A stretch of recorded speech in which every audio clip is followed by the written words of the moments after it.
So today is Columbus Day. I did not know that until about halfway through the day today.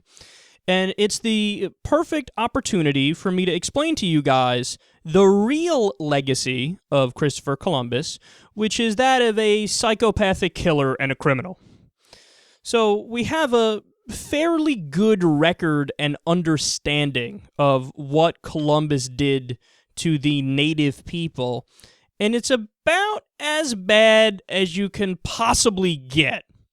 So first, Columbus wrote to King Ferdinand and Queen Isabella of Spain, quote, "Your Highnesses, as Catholic Christians and princes who love the holy Christian faith and the propagation of it, and who are enemies to the sect of Islam and to all idolatries and heresies, resolved to send me, Cristobal Colon, to the said parts of India to see the said princes, with a view that they might be converted to our holy faith." So let's pause right there. That's what this was all about in the first place. The stated goal was conversion. The stated goal was Inquisition. And what did Columbus do when he first made landfall? Quote, "Rape, murder, and enslavement." Again, the record is solid. Like, the record shows that there are letters written from his best friend, the person closest to Columbus, where he's describing how it was just on a normal, he just rapes women on a normal day. Like, they'll show up, he'll force them to be naked. At first, sometimes they struggle, and then he whips them, and they don't struggle, and then he rapes them. And then there was one line about how by the time I was through with her, it's like she was taught by a group of whores. Oh, okay. His lead priest who was with him, same thing. They would casually have conversations about how they enslaved the people and how they murdered people on a regular basis. I love the irony of these people viewing themselves as Christians, when, of course, the majority of the New Testament, the Old Testament, no doubt, is full of psychopathic, genocidal nonsense. And the New Testament has a little bit of that too, of course. But the majority of Jesus' message was, do the exact opposite of what you're doing, Christopher Columbus. So here's a piece from his diary talking about the native people. Quote, "They brought us parrots and balls of cotton and spears and many other things." He's talking about when he first made landfall, "which they exchanged for the glass beads and hawks' bells. They willingly traded everything they owned. They were well built, with good bodies and handsome features. They do not bear arms and do not know them, for I showed them a sword, and they took it by the edge and cut themselves out of ignorance. They have no iron. Their spears are made of cane. They would make fine servants. With 50 men, we could subjugate them all and make them do whatever we want." And that is exactly what they did. And that, ladies and gentlemen, is the real history of Christopher Columbus. Now, understand something. I oftentimes argue that the PC police, okay, the far left, let's call them, they sometimes go too far in policing language and words. Like, every 3 weeks, they come up with a new thing that you have to call undocumented immigrants.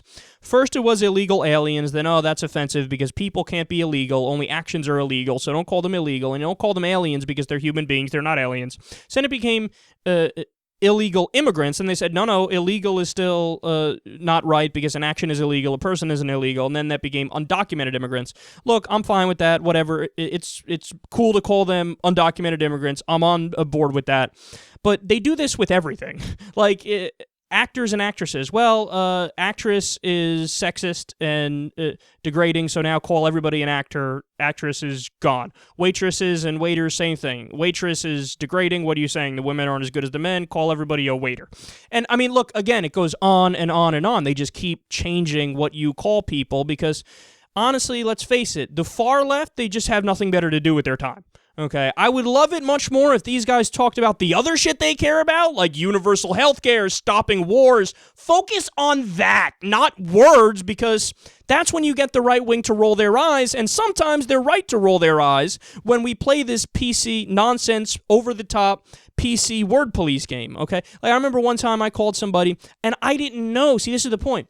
I didn't know that at some point along the line, the word tranny became unacceptable and, anti-transgender to say that. And then somebody told me, no, they got mad at me and started yelling at me on Twitter. Like, it's a transphobic asshole. How dare you say that? You obviously hate transgender people. I'm like, well, wait a second. I'm in favor of them having all of the same rights as straight people. So you can't just say that I'm anti-transgender when I'm clearly not, because the policies I want are the same ones that they want, okay? But they told me, okay, never say that again. Fine, okay, again, I'm in a corner. I'll call them transgender. Are you happy now? But look, this is the point I'm getting at is they focus on words, and sometimes it's ridiculous and it goes too far. But on this one here, where people say don't call Columbus Day anymore because that guy was a genocidal asshole, no, they're right about that one. There's no doubt that the liberals are 100% right about the idea that naming a holiday after a dude who raped, enslaved, and murdered on a Tuesday, okay? Yeah, don't do that. That's ridiculous. That's absurd. That's pathetic. That guy's a dick. Why would you want to celebrate? Well, he was the first one from that part of the world to step on this other part of the world. So, yeah. He also thought he was going to India. Should we celebrate him for being a dunce? For not knowing how to navigate his way out of a paper bag? No, the guy, he doesn't deserve to be celebrated. You should earn somebody celebrating you. We celebrate, certain founding fathers because they had more Enlightenment ideals. Granted, a lot of them were slave owners, and that's unacceptable, and we should call them out on that every time we discuss them. But like Abraham Lincoln, we talk about Abraham Lincoln in positive light because he deserves to be talked. But when we talk about fucking Christopher Columbus, like he's some sort of hero, he's not a hero. So Seattle recently, and maybe a handful of other places too, they changed Columbus Day. They don't call it that anymore. Now it's officially Indigenous Peoples Day. Okay, I'm with that. I'm 100% with that. As much as every once in a while I get annoyed at people on the left who love to speak to be the police of speech, I get it sometimes. Like there are certain ones where I go, yeah, that's fucking ridiculous. Okay, let's stop.